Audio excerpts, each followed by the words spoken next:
MRG, cinema, games e HQs.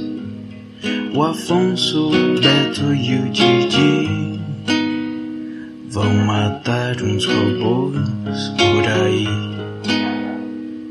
com suas opiniões fecais. Acho que vão conseguir.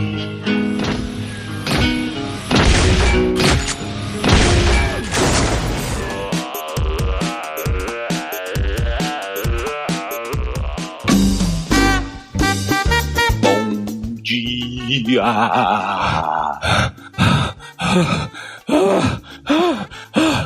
Boa noite, macabra. Estamos começando mais um Matando Robôs Gigantes. Que susto. Se você juntar o Afonso gemendo no começo e fazendo esse é o Afonso transando. Que demais! Olha, Eu sou o Beto Estrada e estou aqui com Afonso transando Solano. E diretamente de Brasília, Didi vendo o Afonso transando Braga. Meu querido. Que safadeza é essa aí? Só aquela porta entreaberta do armário, Didi. E nada, é ruim, eu tô Porra. sentado na poltrona em frente à cama, tá maluco? Eu vou ficar me Olha aí. escondendo? Eu não. olha aí. Abraço pra todos os cucos aí que ouvem o MRG. Falando em cama, Didi, eu tive, Beto, um sonho muito estranho. Não foi erótico, teve nada a ver com sonhos eróticos, mas teve a ver com o meu querido papai, né? Opa. E eu queria compartilhar Que bom. com vocês, quem sabe vocês interpretarem, e a audiência aqui, gigante, da MRG. Lá vem. Eu sonhei que eu havia combinado com o meu papai Afonso Solano, senior, né?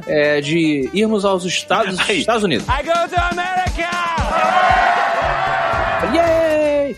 Vou para a América do Norte com o meu papai e tal. E aí eu fiz as malas e tal. E aí, no dia da viagem, ele me mandou uma mensagem no WhatsApp, sei lá, no SMS, assim, que o sonho não especificou, falando assim: filho, não vou poder surgir um imprevisto, mas estou mandando meus 2 anões sósias para ir com você. E aí chegaram Olha. 2 anões sósias do meu pai, com bigode e tal. E a gente foi para os Estados Unidos juntos, eu e eles dois. Quando fogo tem? Você tinha o feeling de que eles eram o seu pai? Ou a representatividade deles era tão foda que era a sensação de que o seu pai estava ali? Boa pergunta, muito boa pergunta. Didi Divan agora, mas não. Eles eram realmente, tipo, sósias contratados do meu pai. Só que eles eram anões, homens pequenos que foram comigo, assim, me acompanhando, entendeu? Que é um contraste interessante com o seu pai, porque o seu pai é uma pessoa muito grande. Ele muito alto. Exato. É verdade. Pois é. Um gigante de gelo.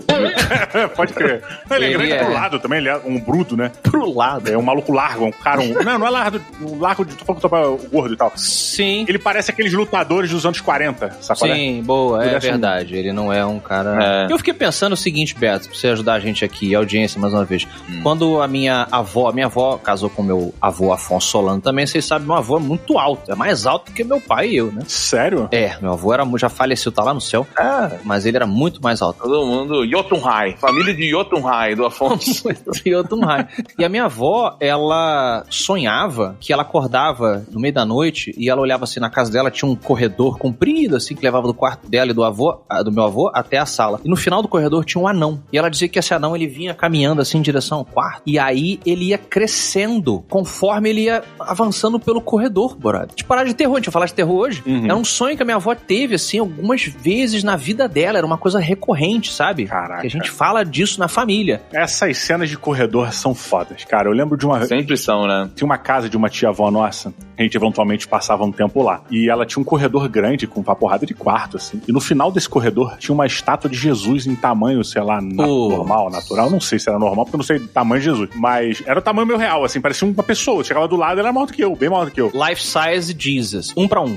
E meio de madeira, tá ligado? Aham. Cara, tu entrava, e como era um corredor numa casa, era o segundo andar da casa, e era um corredor. O corredor ele não pega luz, né? Ele fica sempre nas sombras, porque as janelas ficam nos quartos. Então o corredor ele não pega, ele fica sempre numa espécie de penumbra. E a estátua ficava num ponto no final que ela eventualmente acendia uma luz que dava uma iluminação por cima. Cara, puta que pariu, mano. Ninguém saía pra beber água de noite, nem adulto descia. Cara. E todo mundo ficava cagado, sacolé? Pois é. Era muito bizarro essas porra de corredor, é foda, cara. Corredor é foda. Até Jesus é assustador no corredor, Beto.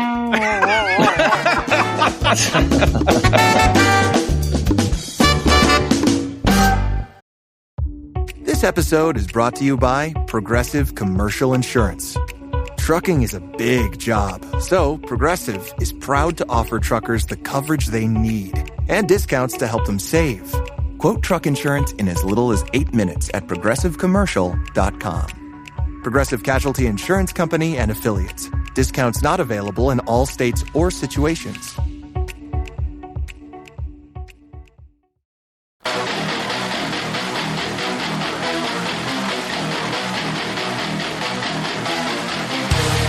Senhoras e senhores, meus amigos, estamos aí chegando no final do ano de 2022 e os lançamentos de games ainda não passaram, porque estamos vivendo aí o grande lançamento de terror do ano, Callisto Protocol, a cópia de Dead Space, que pode ser bom ou pode ser ruim, chegou para fechar esse ano, para concluir este belo ano de 2022 para o mundo dos games, inclusive, senhores. Olha, e a gente fez recentemente um listão de filmes de terror que fizeram com que defecássemos nas nossas calças, né?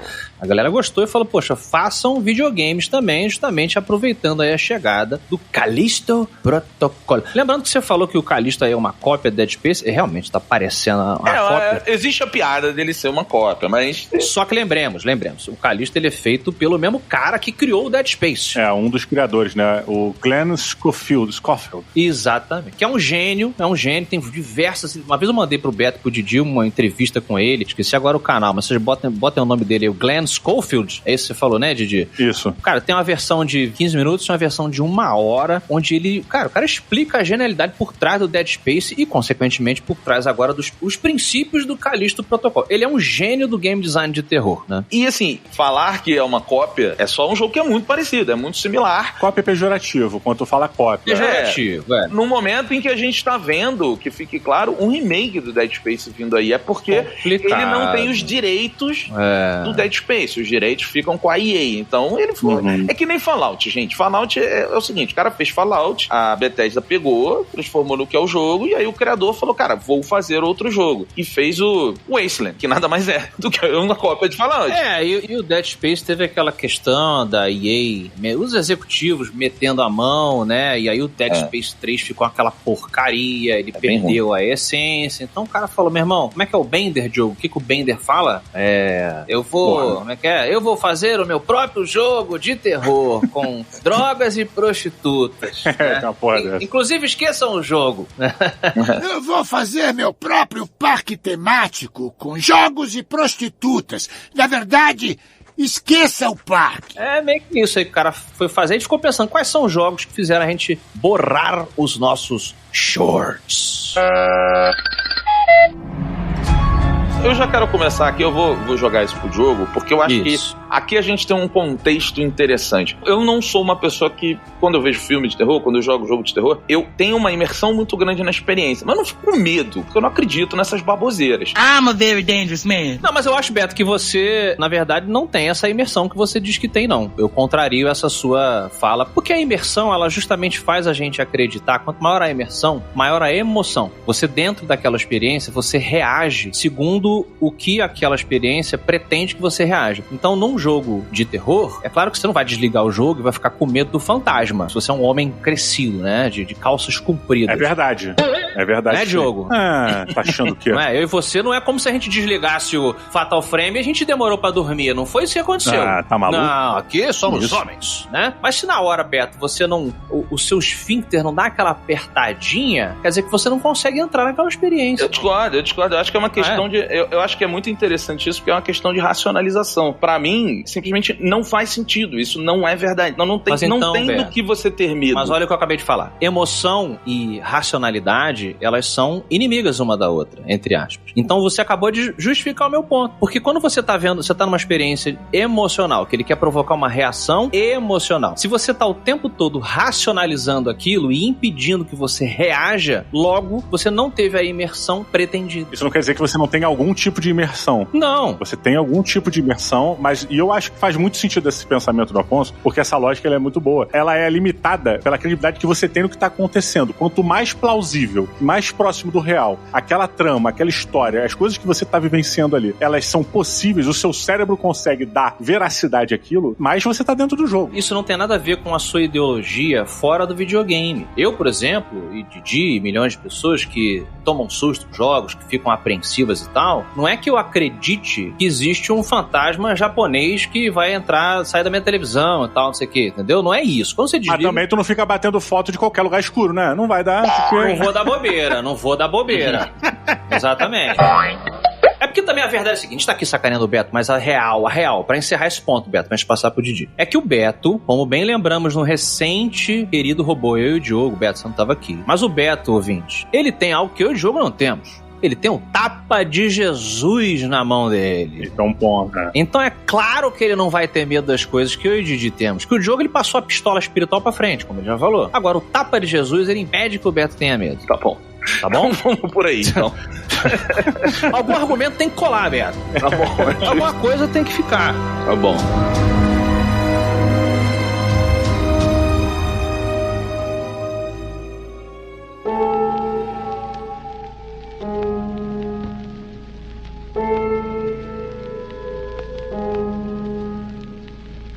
Didi Braguinha, e você, meu amigo? Qual foi o jogo que te fez cagar nas calças que nem um frouxo? O cara aproveita pra humilhar os outros, valeu, né?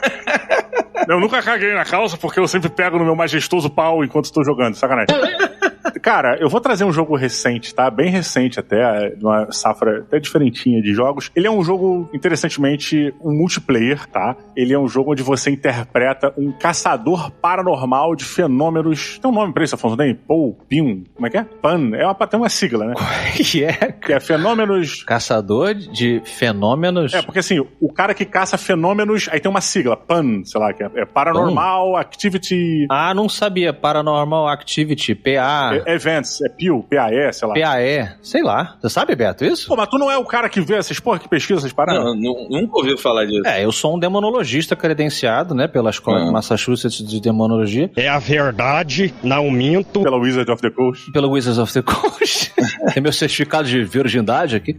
Mas eu não lembro de uma sigla, não. Mas tem aí, pelo visto. Quando você fala pra fenômeno, é tipo OVNI, né? Tem fenômenos paranormais que acontecem quando você usa uma sigla, então tem esses investigadores. Pode usar de fantasia, Diogo. Ah, não. Olha o desrespeito. Pode usar fantasia, Diogo. Aí, desrespeito. Aí o cara tá desmerecendo a profissão dos malucos. Tem até série cara. Agora. Tá vendo? O Roberto... Eu defendi o maluco, meu irmão. Não, você... Olha só como é que são as coisas, Afonso. O Roberto, ele tem tanto medo do sobrenatural, do que ele não consegue explicar, que ele precisa rejeitar nesse nível. Boa. De bater, de agredir, né? É, ele desmerece. Sabe aquela galera que vai no cinema em filme de Deus e fica falando assim pra você assim, eu não acredito nisso. Lógico que não vai acontecer nada. Lógico, porque ela tem medo e ela fica negando. Eu tô nessa posição, então, é isso. Você é um negacionista, tá? Você é um verdadeiro negacionista aí. Isso é o que uma criança faz quando ela vê alguma coisa que ela não entende e assusta ela. Ela nega. Não, mas isso é de mentira, né, pai? Isso é de mentira, né? É mentira.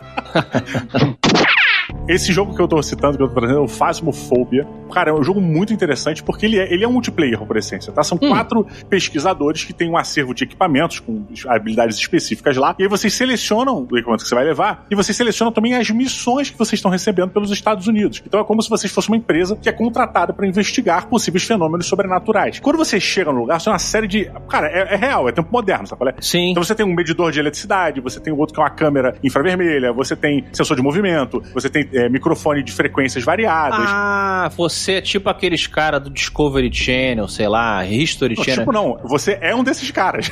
Exatamente. É tipo isso. Caçadores de fantasmas. Hoje, às 21 horas. Ah. Cara, só que o jogo, ele, primeiro é o seguinte, ele traz pra você um ground base, né? Muito científico, blá blá blá científico ali, mas que faz sentido. Você tá indo levando instrumentos reais, instrumentos, termômetro, câmera de não sei o que lá, tudo que existe, tudo que você conhece, tá ali pra você testar. Então, em teoria, se aquele instrumento ele percebe alguma coisa diferente, legal, algo diferente aconteceu, né? Então, e o somatório dos elementos dali que você vai percebendo, você vai traduzindo através desses instrumentos, vão levar você a identificar que tipo de aparição ou fenômeno paranormal está acontecendo na casa. Só que, gente, é aterrorizante. Aterrorizante. Caralho. Porque você não tem, tipo, eu não posso levar tudo. Ou você leva uma lanterna e um rádio não sei o que lá, ou você leva um rádio não sei o que lá e um sensor de movimento. Então, tipo, às vezes tu entra tá aí na casa, na luz, aí daqui a pouco a luz luz apaga. E tu tá no porão, sacou, né? Sim. E aí, tipo, tu fica parado. E eu sou adulto. E eu tô parado lá com o rádio e com a porra do termômetro. E aí a temperatura começa a cair. Aí tu, ai, caralho. Essencialmente, você é um caçador de fantasmas, né? Tem o caça-fantasma lá, os que a gente gosta, tradicionais. É realmente esses caçadores de fantasma que tentam aproximar, fazer com que a ciência detecte, né, alguma coisa, usando o método científico e tal, na esperança de que a gente possa. E aí o medo... Mas é assim, você sofre. Eu e Beto nunca jogamos, né, Beto? Caralho, cara. Que... Não, também não. Ó, eu vou te dizer, esse jogo ele criou um terror dentro de algumas limitações. A gente vai falar até de jogos de terror que funcionam muito bem por causa de limitações, né? E ele tem uma parada que ele gera... É como se você fosse um personagem fodão quando todo mundo tá jogando bem junto. Porque eu não consigo sozinho ser fodão, porque eu não tenho a capacidade de ser tudo que eu preciso ser pra identificar as coisas. Então eu dependo do Afonso e do Beto terem as leituras certas no local certo e entenderem o que os instrumentos estão lendo, sacou? No meio do terror ali da parada. Porque coisas acontecem diversos fenômenos ali. A luz apaga, objetos se movem, você ouve vozes, até coisas físicas mesmo. Seu personagem morre, ele pode morrer. Ele pode ser atacado dependendo do nível de estímulo que você dá ali pra criatura. Ele pode morrer. Pode. Mas tu morre tipo o fantasma te mata ou você morre tipo do coração? Uma coisa meio Lovecraft, sacou? Tu morre de um jeito horroroso, assim. O personagem, o bicho te pega e você começa a ver ele se aproximando, não visualmente, dependendo da criatura, né? Você percebe a chegada dele e você meio que tenta fazer alguma coisa, sabe? Você sabe que tu tá fudido. Sim. E tu depende dos outros. E às vezes você não consegue comunicação, porque o cara corta a comunicação. Corta a eletricidade. Ele gera uma parada estática que dá interferência. E aí você não consegue se comunicar. Então eles vão gerando, eles vão fazendo um game design tão legal, tão bacana, que o terror não é necessariamente você ver um fantasma, mas são as situações que o jogo vai te colocando, onde você vai ficando restrito com as coisas, e você vai ficando maluco, tipo, caralho, essa porra é alguma coisa ou não é? É alguém falando? É algum amigo meu que tá falando? Porque você fala por dentro do jogo, né?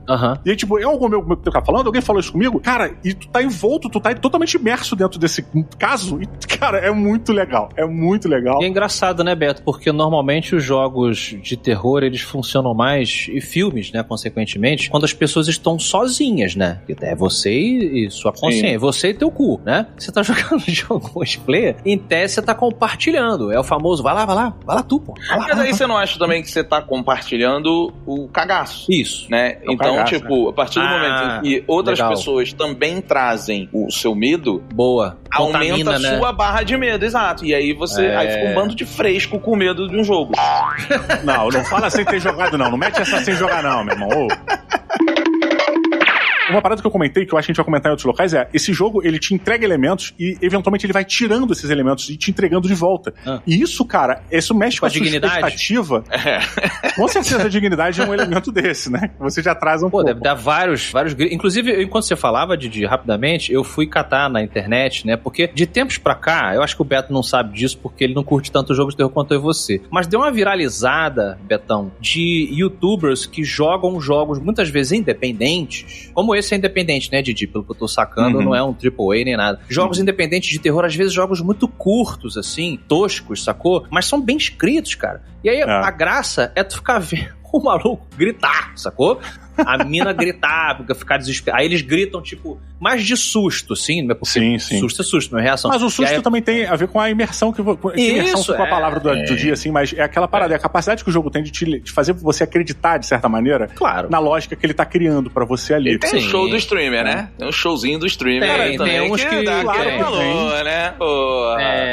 Mas olha só, eu vou tirar um pouco essa questão do show do streamer. Eu concordo com você que o streamer vai acabar ficando mais suscetível ao susto porque ele precisa disso pro entretenimento. Suscetível não, ele exagera de propósito porque as pessoas gostam de ver isso. Eu acho que tem casos e casos. Eu não vou pra... Eu acho que não é todo mundo que faz. Não. Eu acho que, inclusive, os que forçam, fica um pouco visível que eles estão forçando. E os que fazem isso não tem. Tem um que é muito real, assim. Se ele combinou com a criança, foi muito... Cara, a criança é um gênio, porque ele tá jogando algum... Eu não vou saber, tá, gente? Quem tá escutando aí pode... Não sei qual era o youtuber, nem se era brasileiro. Ele tava jogando algum jogo tenso pra caralho, não sei o que tal.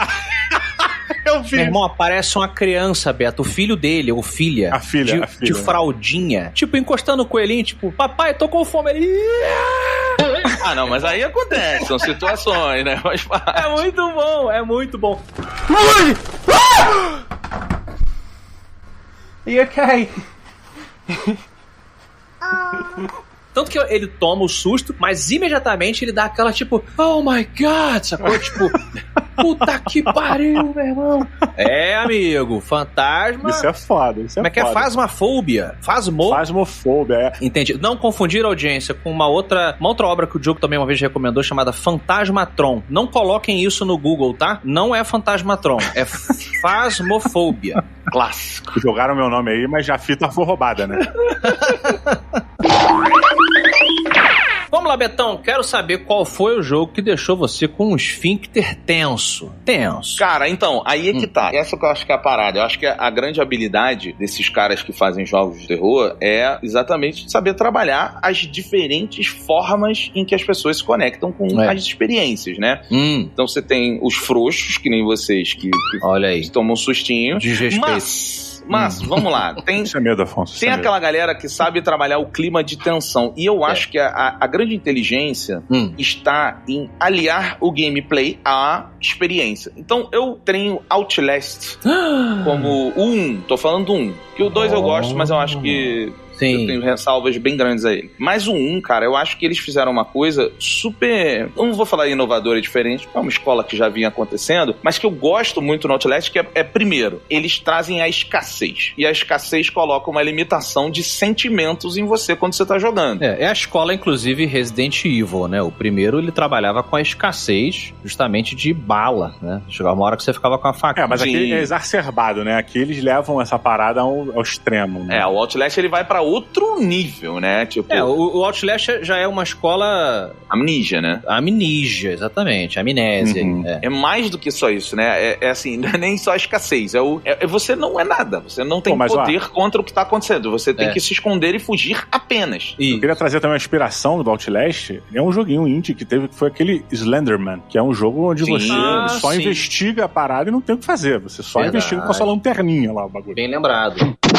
Eu acho que essas experiências todas, na minha opinião, ela culmina com o Outlast, até porque ela traz uma outra coisa que é o seguinte: o Outlast, ele tenta dizer pra você o tempo todo que não é sobre o sobrenatural. O problema é o natural. O problema é o que o ser humano faz quando ele entra num estado de loucura. E ali você começa a entrar num... Primeiro, ele já bota um manicômio, né? Que aí já a loucura é a casa da loucura. Então ele já fala pra você, ele fala, eu vou te levar num lugar que é a casa da loucura. Então ali tudo pode acontecer e a justificativa... A casa muito do medo, ele vem do imprevisível, né? Falando do nosso âmago aqui. O que você não pode prever. O escuro, ele é a essência do imprevisível. Eu não sei o que tem ali dentro, o que vai sair. Cara, o manicômio é a casa onde você bota as pessoas mais imprevisíveis da Terra. Muito legal isso, né, cara? Exato. Nesse sentido de mecânica do medo. E aí, ele ainda te dá uma outra parada que é o seguinte, que ele fala assim, beleza, e você vai... a única força que você tem contra o normal, para além do normal, né? Contra o anormal, para além do normal, é uma câmera que tem visão noturna. E aí ele começa a aliar, eu acho que aí é que tá a parada, ele começa a aliar elementos comuns à sua vida, porque assim, eu não tenho medo de fantasminha, mas se eu entrasse num manicômio, eu ia ter medo de um louco me matar. Sim. E aí você começa a trabalhar as sensações e as emoções de uma forma mais legal. Então eu acho que o clima de tensão no jogo, ele é absurdo, que fique claro pra quem tá ouvindo, eu sei que o jogo em algum momento, lá no finalzinho, muito no finalzinho, ele tem uma sobrenaturalidade. Isso que eu ia falar, que eu acho ruim. Eu também acho ruim. Eu acho caído, justamente porque ele desfaz isso que você acabou de defender tão bem. Até chegar nesse momento, esse jogo, pra mim, cara, ele é uma aula de trabalhar isso. E ele ainda bota a religião no meio. E aí você fala assim, caralho, meu irmão, olha os elementos aqui que estão... Eu acho o Outlast, essa carga de jogos que, né, a gente sabe que nenhum jogo realmente cria, né? Eles se influenciam e eles vão formatando novidades. Então essa carga que o Slender traz, que o Amnesia traz, eu acho que pra mim no Outlast é onde ela se concretiza e, mais até, eu acho que ninguém, nem o próprio Outlast conseguiu ir além no jogo onde você não pode fazer nada, você só pode fugir, porque todos os outros jogos do estilo, eles ainda te dão uma ação contra o que tá acontecendo. O Outlast não, é só fugir. Ele é quase a montanha-russa do terror, né? Não tem aquele carrinho do terror do parque de diversões, onde você senta num lugar e o carrinho te leva por situações adversas ali e você tem que ir passando por elas só, né? Nesse caso, o Outlast te bota nesse mesmo carrinho, só que você não tem um carro, você tem um corredor e você corre, vai vai pra frente, vai pra trás e se livra das coisas, porque ele é muito on-rail, né? Eu não acho que é on-rail, não, cara. Eu acho que... Ele é aberto? Tu acha que o Outlast é aberto aonde, gente? Não, tá doido? Aberto, olha só, eu acho que a melhor comparação, já que você tá botando de parque de diversões, seria aquelas casas do terror. Tu entra e você sai correndo lá dentro. Foi isso que eu falei até no final. Você tem um caminho pré-determinado, mas ele não é on-rails, né? Não é no trilho. Mas assim, é porque ele não é no trilho, mas ao mesmo tempo você pode ir pela porta da esquerda ou pela porta da direita. Aí você escolhe qual das duas você vai. Não, mas olha só, você tem um manicômio aberto que você vai na sala que você quiser, você vai no caminho que você quiser. Mais ou menos, Beto, porque as coisas... De vez em quando ele bota umas barreiras, mas ele... De vez em quando não, muita frequência, Beto, muita frequência. Ele tem um hub ali, do hub você fala, vai pro segundo andar, vai pro terceiro andar. Parte, isso não é ruim. Não é uma crítica, é só porque é uma coisa contemplativa, tá? Eu acho que eu entendo esse jogo como ele é um jogo contemplativo muito importante, que você tem ações, ou seja, você tem uma restrição de ações no caso, mas você tem as ações que mantém o jogo em movimento. E é esse manuseio dessas regras, cara, que faz com que o jogo seja realmente incrível, que você fique lá dentro. Entendi o que você quer dizer. Sim. Eu concordo. Vocês dois sabem que é um estilo que me cansa, né? Eu gosto justamente disso que vocês falaram aí, de jogos que pegam emprestado essa escola amnésia, e aí você, tipo Alien Isolation, que eu sou muito fã, que você, eu diria que 70% do tempo você realmente está se esgueirando, fugindo, apavorado, mas aí você tem, aos pouquinhos você tem uma pistola, você tem lança-chamas, você tem granada, o bicho principal não pode ser morto, tudo bem, mas eu consigo tacar fogo nele e ele foge, eu tenho alguma coisa que consegue afastar aquelas coisas de mim. Eu acho, cara, que o Alien Isolation, ele une essa coisa que a gente tá falando do estilo Amnesia com outra coisa que eu gosto muito, e aí eu acho que fica um jogo mais rico, que é o Walking Sim, né? Que são jogos no estilo aquele novo Prey que saiu, que são jogos onde o jogo não te conta nada. Você tem que perceber no cenário, você tem que ler um computador, você tem que entender a logística da nave do Alien pra saber o que você vai fazer, como você vai fugir, pra onde você vai, o que os robôs... esse é o lugar dos robôs, então daqui, não sei o quê. Então eu acho que o Alien, ele enriquece a experiência do Amnesia e ele bota essa coisa mais ativa. Mas ele perde um pouco, né? Porque você ser mais ativo, no final das contas, o jogo ainda diz pra você pode lutar. Com certeza. Tudo é maior do que você, né? Quanto mais ação você é capaz de realizar, ação ofensiva, menos vulnerável você vai se sentir. Então, consequentemente, aqui é uma questão, acho que, de gosto mesmo, né? Olha, eu entendo essa regra da vulnerabilidade, né? Se algo te deixa realmente exposto pro desenvolvedor fazer mais coisa. Então, quanto mais elemento ele tira de você, mas na mão dele você fica. Faz sentido. Apesar de que eu acho que essa regra talvez não seja 100% válida. Eu só não tô vendo agora nenhum exemplo bom que seja coerente com o que eu tô dizendo, saca? Mas, eu queria dizer aqui... Eu digo assim, você vai ficar sempre mais vulnerável se você não tiver ferramenta contra aquela força que quer te matar. É porque, assim, isso pra mim, dentro de uma métrica reta, você acaba invertendo e você acaba tirando, como aconteceu com você, o personagem do jogo. Porque onde você poderia tranquilamente dar um soco numa criatura, você é proibido pelo desenvolvedor. Então, uma reação normal, às vezes, de empurrar uma pessoa ou socar alguém, o que o seu cérebro espera como natural, e você não tem, em vez de te botar mais dentro do terror, te tira. Você fala, eu não posso socar agora, eu não posso empurrar agora. E aí você vai ficando frustrado com essa porra. Então, e você perde essa balança. Eu concordo plenamente com você, entendeu? Eu lembro que um jogo que solucionou isso parcialmente foi o Condemned. Vocês lembram? Porque o Condemned, você meio que... A arma que você tinha, o cara pegava um pedaço de pau, um cano, o que tinha perto dele, ele pegava como... Era da penitenciária, né? Isso daí? Cara, não, o Condemned é em primeira pessoa, que você é acho que é um cara do CSI, não é isso, Beto? Você é um investigador forense. Tu é um cara forense, assim, meio policial, assim, e tu entra num lugar abandonado, né? E aí a história toda, enfim, confusa pra caralho, mas o lance era esse, assim, você é muito vulnerável, depois você vai ficando mais forte, tal, tem uma coisa paranormal, mas no começo é muito assim, meu irmão, tua arma não é uma metralhadora, tua arma é um pedaço de cano, entendeu? Eu acho que isso justifica, quando é bem escrito, tipo o Outlast, a justificativa é que você é um repórter, não é um Clark Kent, forte pra caralho, entendeu? Você é um cara que não tem força, meu irmão, não tem como você enfrentar aqueles malucos. Pois é, mas existem limitações que não são justificáveis. Por exemplo, o cara colou em você naturalmente faz força contra. Concordo, Você vai empurrar, vai chutar, vai espernear. Sim. Não viu o cara saindo na porrada com o urso pendurado no morro, na montanha? Total. Porra, você vê muito isso em filme. Esse vídeo do urso é muito bizarro.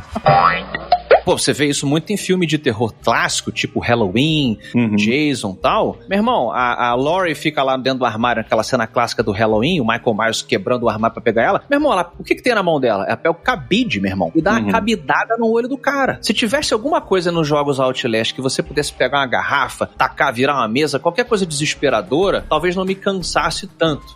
Mas eu entendo que o cara quer realmente que você... É isso que você falou, Diogo, é quase contemplativo. Ele quer que você saia correndo e veja a história acontecer. Mas assim, eu entendo o que o Beto falou, eu entendo até a puxada do Beto do Outlast, porque ele é um jogo muito importante pro estilo, de certa forma. Pra caramba. Mas ao mesmo tempo, eu acho que o equilíbrio dele não é um equilíbrio muito bom, saca? Ele tinha que ter sido mais...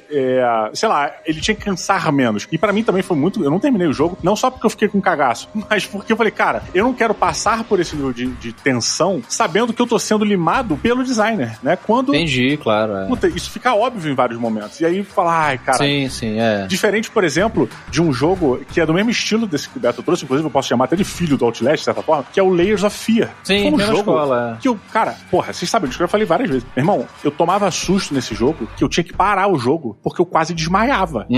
De tão dentro da parada, sacolé? Tem uma cena que eu fiquei meio que dando a tremida olhando pro monitor. Sim. Porque é um bebê se transformando numa porra bizarra. Eu, tipo, se eu fosse um pouco mais novo, eu gritava feito um condenado. Sim. Mas não, eu falei, não, eu preciso da minha dignidade, restinho com sal, me resta.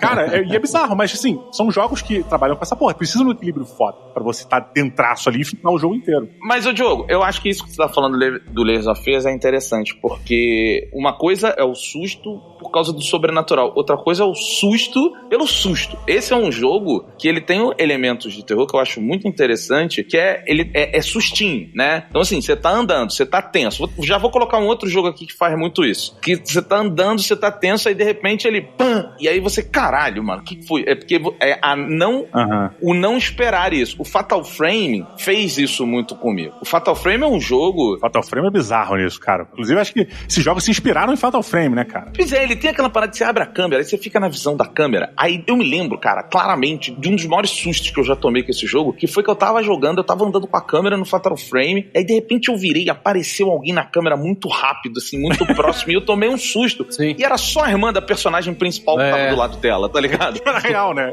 Era real. É tipo, não é um fantasma, não era nada. Tu tá tão, né, at the edge of the seat, na beira do assento, que qualquer, tipo o neném que apareceu pro cara lá, meu irmão. Qualquer coisa vai explodir, né? Isso do Fatal Frame é muito foda, porque primeiro você olha com seus olhos. Você tá olhando ali e fala, cara, não tem nada aqui. E aí você puxa a câmera. E não necessariamente você vê de primeiro alguma coisa, né? Mas você vê alguma coisa esquisita no fundo, um vulto que some, uma parada assim. E aquilo tende a ficar mais claro pra você. Então isso vai trabalhando no seu... Pô, aí tu tira a porra da câmera. Aí tu olha de volta, tem nada. Aí tu volta a parada e tu... Puta, caralho. E aí, cara, é você brigando com você mesmo o tempo todo. Caralho.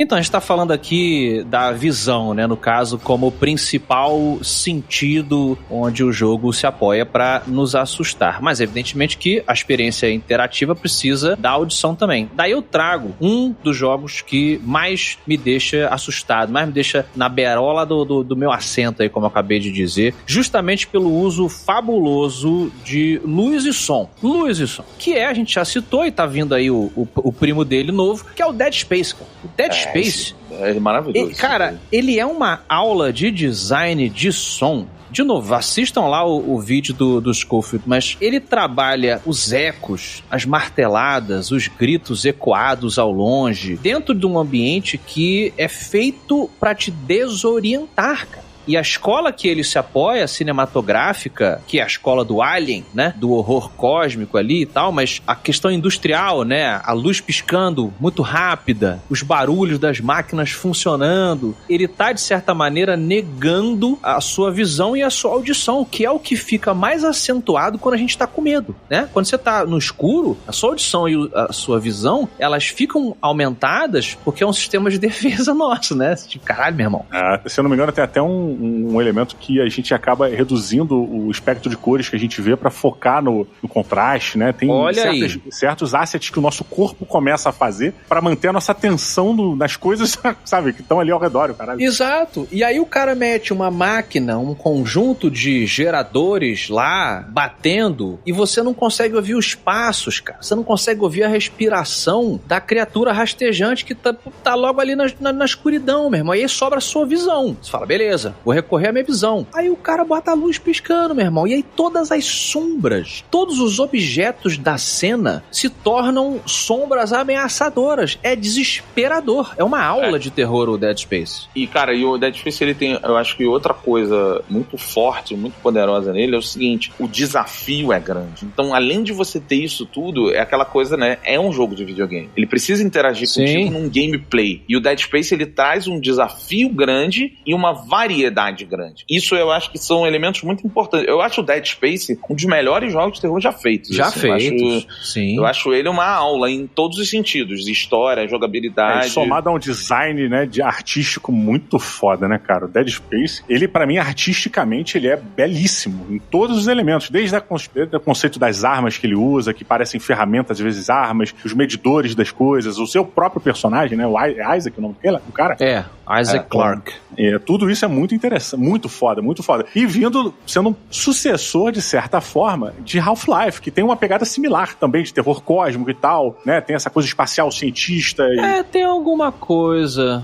Sim, é o terror da ciência, exatamente. É um subgênero do terror, que vocês sabem que eu gosto muito, é o terror da ciência mesmo. Ali que você... Tudo bem que ele tá misturando sobrenatural, né? Os Marks ali, tem uma religião. Como é que é o nome, Beto? Lembra do cientologista lá que criou a religião do Dead Space? É Altman. Alguma coisa Altman, não é? O pai do Tom Cruise, né? O pai dos bagulho religiosos do Dead Space é alguma coisa Altman lá. Então, assim, tem um elemento religioso, mas é uma religião cósmica, que tu não sabe, né? Tem uma coisa extraterrestre ali. A escola do Dead Space toda desse terror cósmico, o próprio Alien que eu citei, a gente teve agora um jogo recente de terror que eu achei muito interessante, que é o Scorn, que é lá exclusivo pro Xbox. Maneiro, eu gostei. Eu achei muito interessante. Só que, assim, ele é mais óbvio na homenagem que ele quer fazer lá ao artista do Alien, lá, o suíço, né? O Giger. Ele é uma referência total, né? Ele é quase não sei se é uma referência, ele é quase a gente falou de cópia, não é cópia, né? Mas é tipo, como eu posso aplicar a arte do cara no meu jogo, assim? Baseado, né? Um baseado. Pois é. O Dead Space, ele já pega essas referências como referências, eu diria, e aplica ali sem que você aponte o dedo e fale na Alien, de cara, né? Eu acho que ele conseguiu... Ele é mais inteligente. Ele conseguiu ter uma identidade própria, pegando emprestado esses elementos dos grandes mestres do horror espacial. Ele é uma evolução do gênero também, cara. Eu acho que isso acaba sendo o grande lance, né? Ele pegou tudo que tinha... Tudo não, mas ele pegou o que era mais importante do que tinha vindo antes dele e melhorou, e foi além dessas paradas. A minha referência ao Half-Life, se você olhar de primeiro plano, tu vai falar, não tem referência, mas tem pra caralho. Eu entendi, Você analisa os dois, ela tem muita. Sim, tem. Mas é que eu acho que pega mais filme mesmo. O próprio Event Horizon aqui, né? O Enigma do Horizonte, eles mencionam pra caramba no Dead Space. Mas entendo sim, Diogo, essa coisa da ciência do terror, até onde a ciência deve ir, né? Porque o Doom, eu acho também que o Doom, ele é um jogo que inspira Dead Space, inspira de certa forma. Também, né? Você vê elementos ali que são similares e tal. E o que você trouxe no começo, né? O uso magistral que o Dead Space tem da luz e do som, né? Da privação desses sentidos e tal, são muito bacanas. Que nesses jogos como o Doom não era uma parada. A parada não era a privação, não era o terror. Você se assustava porque você estava vendo pela primeira vez um Beholder, sei lá. Mas ele acabava trazendo gore ali, dentro do universo do terror construído, que misturava religião com ciência e tal, abria um portal pro inferno através de um experimento científico. Pois é, cara.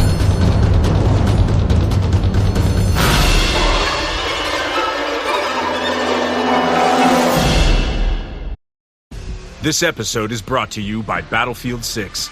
Battlefield 6 is the ultimate all-out warfare experience. Rip through the skies in aerial dogfights. Demolish your surroundings for a strategic advantage. Harness complete control over every action and movement using the Kinesthetic Combat System. Drop into multiplayer with your squad, or fight furiously as a member of the Dagger 1-3 squad in a gritty, adrenaline-fueled single-player campaign where you'll defend a world on the edge of collapse.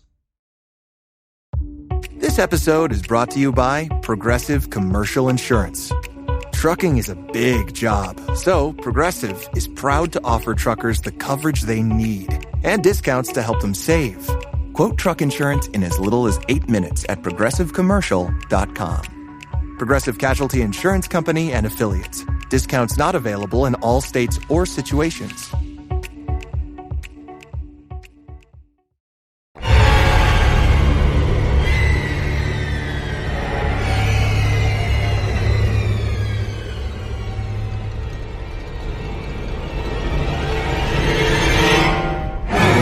Olha, eu queria trazer aqui um jogo específico, na grande realidade é uma parte de um jogo específico de uma série muito famosa que nós precisamos comentar quando falamos de terror. Até já falamos rapidamente aqui. Resident Evil 7. Ok. Estamos falando do Biohazard, né? O que tem lá o Matagal lá da família maluca. Isso, começa na mansão, tem aquela porra toda da mansão, papapá, você vai atrás da menina nessa mansão. Sim. Da sua namorada, não lembro qual era o relacionamento deles. Aí você chega nessa mansão. Namorada, E você tem ali uma espécie de simulacro do primeiro jogo, com cocaína. Família Baker. Família Baker, exatamente. Baker Family. E esse jogo, ele até, sei lá, 70% dele, ele pra mim foi uma das coisas mais aterrorizantes que eu joguei. Sim. Ele te bota numa situação de fuga, de investigação, porque pra você fugir dali, você não quer só sair correndo. Você quer entrar na casa, você quer fazer as paradas, você quer resolver as tretas que rolaram, porque você tá buscando a menina. E ao mesmo tempo, você quer sair daquela porra. Tu não quer ficar lá. Porque, caralho, por que eu tô aqui, porra? E esse conflito entre você querer fugir e querer ficar pra resolver a parada é muito bom, com essa atmosfera de terror, de um assassino à solta, né? De pessoas te caçando. Muito Jason, né? Muito Halloween. Ele começa, inclusive, com uma pegada, essa escola que a gente falou aí, amnésia, né? Você não tem arma nenhuma, você tá praticamente fugindo do cara, você tá sendo torturado, não sei o quê. Tem uma pegada muito forte cinematográfica ali do Massacre da Serra Elétrica, né? Da família maluca ali, canibal. Você tem também The Hills Revice, não sei se vocês conhecem esse... Parada Casa de Cera também, né? Tem uma pegadinha Casa de Cera. Casa de Cera um pouquinho. Vocês conhecem esse The Hills Revice também, baseado numa história real? Nice, demais. Jeepers Creepers. Não era essa musiquinha que é tema? Não, esse é do Jeepers Creepers. Não, isso é Jeepers Creepers, The Hills Revice é outro. Isso é muito foda também. Era uma família deformada, Diogo, que sequestrava a galera. A gente falou exatamente isso, eu errei do mesmo jeito no episódio passado.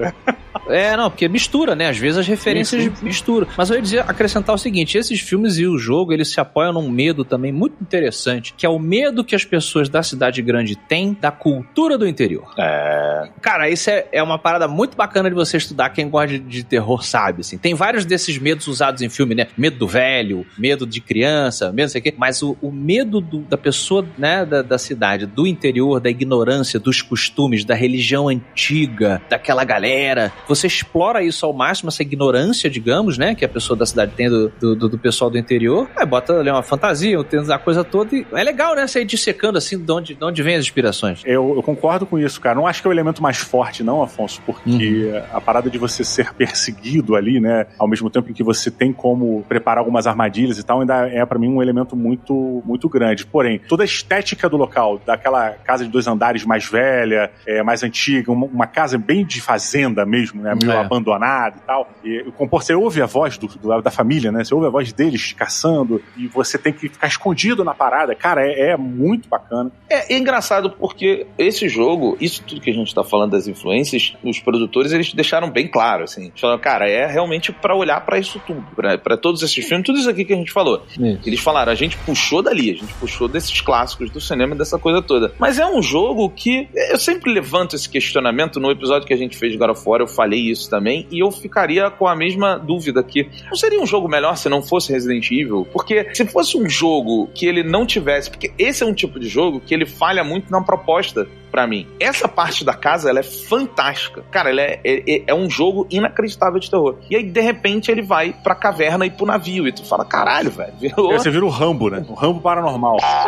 Tipo, no final tu tá com lança-granada, meu irmão. Tu tá jogando bazuca nos... É porque eu acho o seguinte, Beto, a gente tem que lembrar que esse Resident Evil 7, ele tentou fazer o que o Resident Evil 4 fez. Revolucionar, através de uma mudança de gameplay, uma franquia que já é consagrada, né? Então, assim, lembremos pra galera que tá escutando, Resident Evil até o Resident Evil 4 era aquela movimentação travada, de tanque, câmera fixa e tal. Até o 3, exatamente. Aí, quando chegou no 4, o Leon, visão atrás do ombro, aquela coisa que a gente faz, revolucionou o bagulho, aqui. Quando chegou no 7, primeira pessoa e voltando um pouco às raízes de você ter escassez de armas e tal.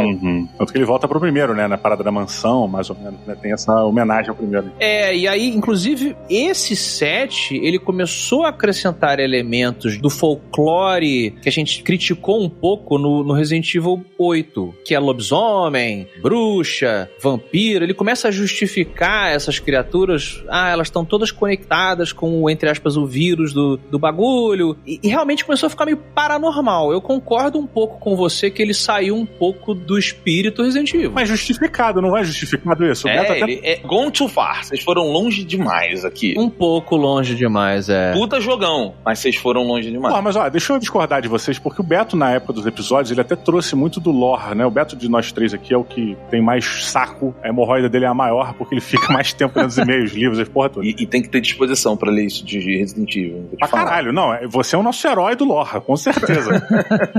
Você é um guerreiro. Eu tô trazendo isso porque quando a gente criticou um pouco sobre isso, né? Sobre essa quebra, você trouxe que no lore existia muita justificativa desses personagens, né? Toda a parada da ciência, da Umbrella e o caralho, isso aqui, existe uma explicação do porquê do lobisomem, de como o lobisomem surgiu, como ele vem, né? Não sei necessariamente do lobisomem, tô usando como exemplo. Até, inclusive, no 8 se explica muito bem isso, né? Você descobre no 8 mais profundo sobre isso, porque o 8 e o 7 são mesma saga, vamos dizer assim, né? Isso, a mesma família ali, a história. Mas então, eu discordo de vocês por causa disso, porque quando a gente começou a falar sobre o Resident Evil 7, eu tava nessa linha, eu achava que quebrava muito, ficou meio zoado, não era muito apegado, e aí o Beto justificou essas porras. E no Resident Evil 8, eles continuam intensificando isso, até, como o Beto disse, é mais claro, e eu gostei pra caralho, porque você entende como elementos que viraram folclore são frutos da ciência, da realidade, né? Como a realidade moldou aquilo lá. Eu achei interessante, assim. Eu admiro pra caramba o esforço de você sair daquela coisa que corre o risco de começar a cansar, né? Que é o que estava acontecendo um pouco.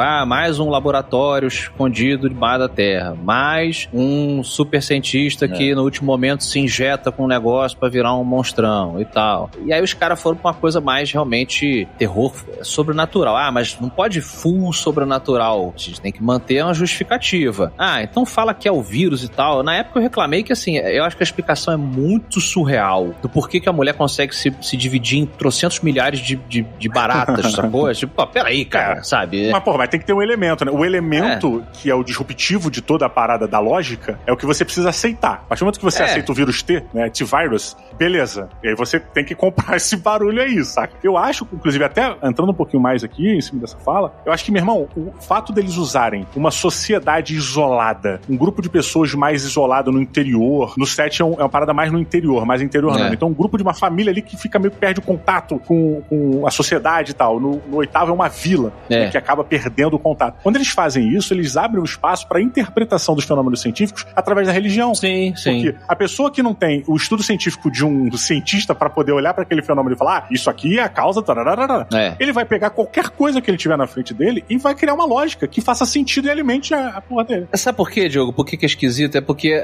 de novo, a gente tá falando de uma pseudociência aqui, evidentemente, né? Do Resident Evil. Total. É a lógica do jogo. Só que é aquilo que a gente sempre martela aqui. Você tem que ter uma tem que soar verossímil. Então, assim, o vírus do Resident Evil, tem vários, né? Uma evolução do mesmo vírus e tal. Ele causa mutações, mas dentro de um raio que aquela fantasia ali justifica. E aí, quando você começa a falar que, o lobisomem é motivado por essa planta, não sei o que. Então, quer dizer, essa planta, ela não tem muita lógica de mutação. Você vai gerar um lobisomem, vai gerar um vampiro, vai gerar um monstro pântano, vai gerar... É tipo, cara, entendeu? Que vírus é esse que... Não, é a planta do Pantera Negra. Não, mas até a planta do Pantera Negra e outras obras, as propriedades dela provocam reações dentro de um raio. Porque senão, você, quando tá consumindo aquela obra, ela vira, mais uma vez, um Deus Ex Machina. Pode gerar qualquer coisa, então, entendeu?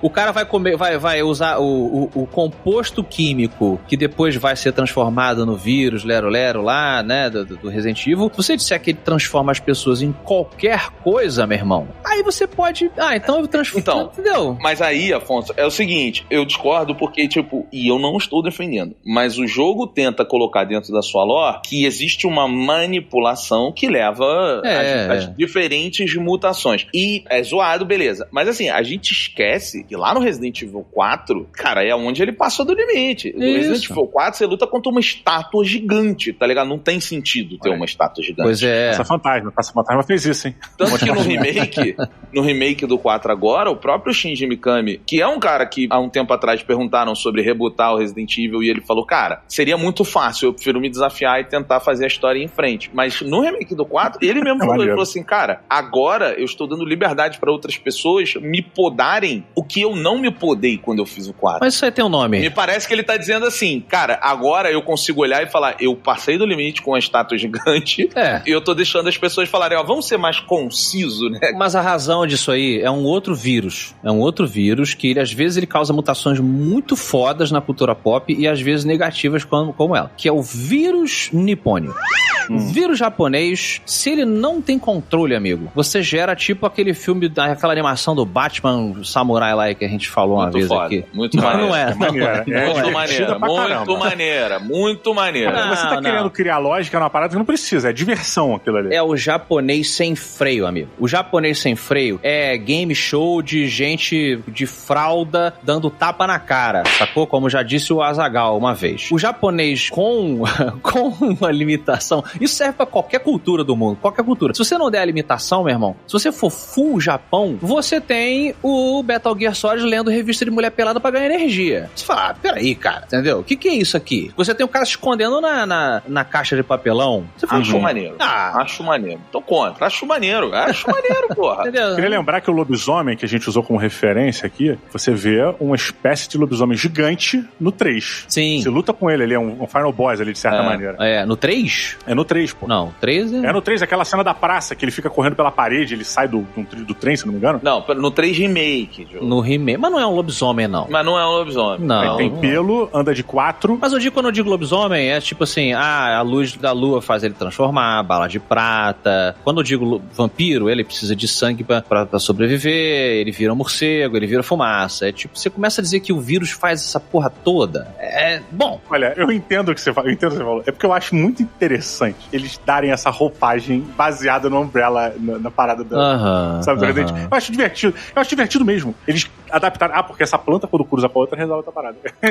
Pois é. É meio pulp isso. Não tem uma pegada meio revista fanfic, assim, pulp de parada mais. Tem. Porra, esse negócio de você encontrar uma planta antiga e aí é o encontro da ciência com eu falei, com o folclore. Eu adoro isso. E de novo... Prometheus meteu uma dessa também, não meteu? Prometheus? Não era Prometheus que eles vão na caverna, pisam numa plantinha no chão que solta um esporo? Nossa, é porque eu fiz questão de esquecer algumas coisas do Prometheus 1 e 2. Não é um Transformers, né? Mas é um bom filme. A gente mencionou, evidentemente, não tem como, né, a gente deixar de mencionar o Resident Evil, então vou trazer outro que não tem como a gente deixar de mencionar, que foi um dos jogos que me fez mais ficar com o esfíncter apertado, foi Silent Hill.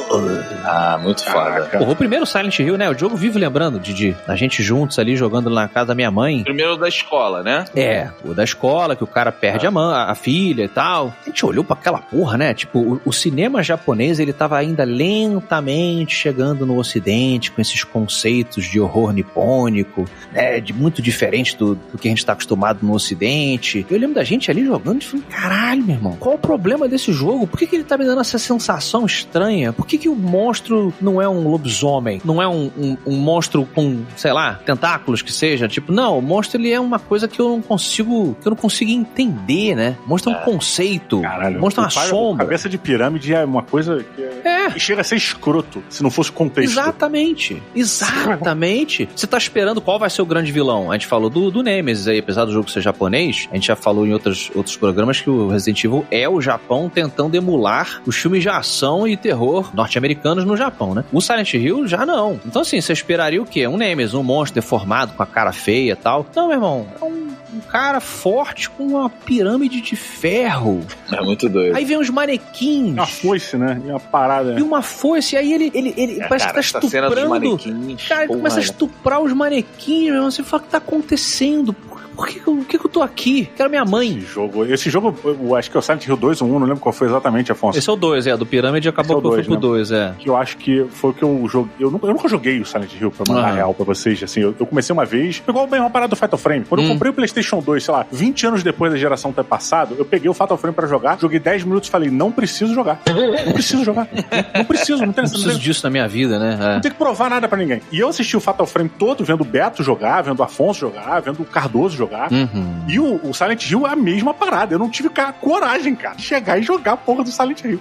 Ele foi muito perturbador. E todos eles têm o seu mérito, né? O Fatal Frame, eu não sei se o Diogo lembra disso. Na época que morava lá, eu acho que o Diogo tava nesse dia, eu não me recordo. O Diogo me lembra aí. Mas na época que a gente tava jogando, morava lá na mansão, lá toda a molecada toda junto, né? Os garotos perdidos. E a gente foi jogar Fatal Frame e aí sentou todo mundo, assim. Então eram 5, 6 pessoas, assim. Eu acho que tu tava, Diogo, não me lembro. E começamos a jogar o Fatal Frame. Cara, e é isso, é muito maneiro, porque mesmo você tendo essa diferença de percepções do que é um jogo de terror, tipo, tem gente que tem medo, tem gente que só vive suspense, tem gente que se assusta. Chegou um momento que, assim, tava todo mundo em silêncio, o jogo rolando, sei lá, uns 40 minutos, 1 hora. Aí alguém falou assim, bora no Bob's comprar um hambúrguer. E o pause foi automático, e todo mundo, demorou, já é, vambora. Aí todo mundo levantou, assim, sabe? Tipo, foi foda, mano. E foi uma saída excelente, né? Porque, tipo, não era aquela hora que eu tô meio cagado, não. Tipo, vamos comprar um sanduíche. Não, peraí, essa desculpa é ótima.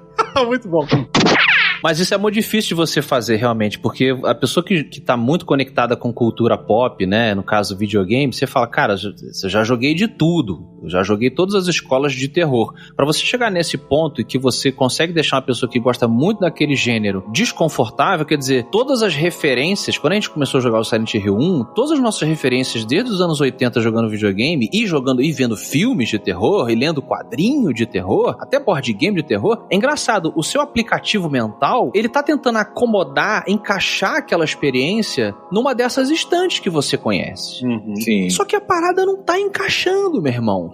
E você vai ficando desconfortável por isso. Olha que foda. Isso é muito legal. Tem experiências interessantes também com aquele Fear of the Dark, é do Bruce Dickinson. Do Iron Maiden. É do Bruce Dickinson. É do Iron Maiden. Mas como é que é o The Dark? Alone in the Dark, né? Que ele também fazia um pouco disso, né? E numa época muito anterior, né? Botando a porra de uma árvore. Caralho, a solução do Alone in the Dark 1 tem a porra de uma árvore. Pois é. Um subsolo, cara, emanando maldade, ou sei lá o que era. Porra, aquilo foi... O Alone in the Dark, ele é o precursor do Resident Evil. É justamente isso. A câmera fixada. Você vê que os caras estavam ensaiando essas ferramentas de manter você apreensivo, né? Quando a câmera não virava... Olha que bobeira. Eu tinha um vídeo novo, o Alone in the Dark 1 e 2, por acaso, assim, no YouTube, né? O gameplay pra lembrar e tal. Tinha disquete. Cara, só o fato de a câmera tá apontada pra você, o seu boneco tá olhando pro que quer que esteja atrás da câmera, a câmera não tá virando, e você tá ouvindo um barulho assim... A sua mente, meu irmão. Eu falo assim, caralho, o que tem ali, brother? Vira. Ela preenche, né? Vira a câmera, pelo amor de Deus. Não vai virar. Tu tem que esperar essa coisa chegar. Não pode virar. Não pode. Se virar quebra o terror. Se virar quebra tudo. Exato. Então é muito maneiro como é que a coisa foi evoluindo, senhor.